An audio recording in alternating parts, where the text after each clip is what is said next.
আজকে আমি রান্না করব 12 মিশালি মাছ দিয়ে চচ্চড়ি টমেটো দিয়ে। আর এখানে ইলিশ মাছ ছিল একটা, ইলিশ মাছ ভাজি করব। ইলিশ মাছ ভাজির জন্য লবণ হলুদ একটু সামান্য কোটা মরিচ দিয়ে মাখা নিব। এটা একটু ভাজি। আর এখানে আছে ছোট মাছের জন্য পুঁটি মাছ, ট্যাংরা মাছ, এক কথায় 2-3 রকমের মাছ আছে। এটাকে আমি চচ্চড়ি করব টমেটো দিয়ে। সুন্দর করে ইলিশ মাছটা ম্যারিনেট করে নিব, নিয়ে রান্নাটা বসায় দিব। তো মাছটা আমি এখন দিয়ে দিব।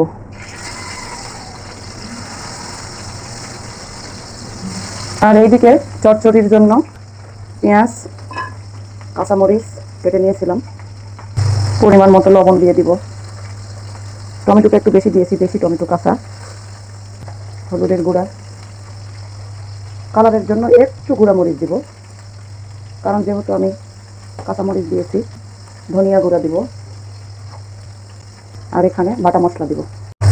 এখন এখানে আমি তেল দিয়ে দিব, দিয়ে হাত দিয়ে মেখে নিব, সুন্দর করে মেখে নিব। পেঁয়াজটা যেন একটু নরম নরম হয়ে যায়, তাহলে সিদ্ধ হইতে ভালো হবে আর কি। ভালো করে কষলায় মাখায় নিলে পেঁয়াজটা একটু নরম হয়ে যাবে, আর না হলে পেঁয়াজটা একটু তাকায় থাকে আর কি, কাঁচা কাঁচার মতো মনে হয়।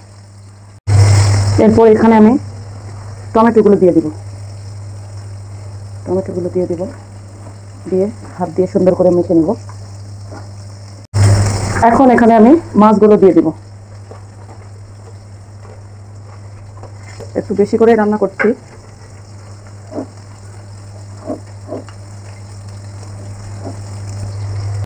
ভালো করে হাতে মেখে নিয়েছি, এখন আমি পানি দিয়ে দিব।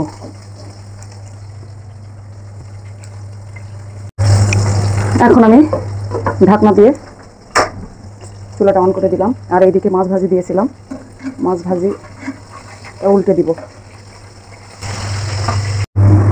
এই তো এইদিকে মাছ ভাজি হয়ে গেছে, তরকারিটাও এই যে প্রায় হওয়া।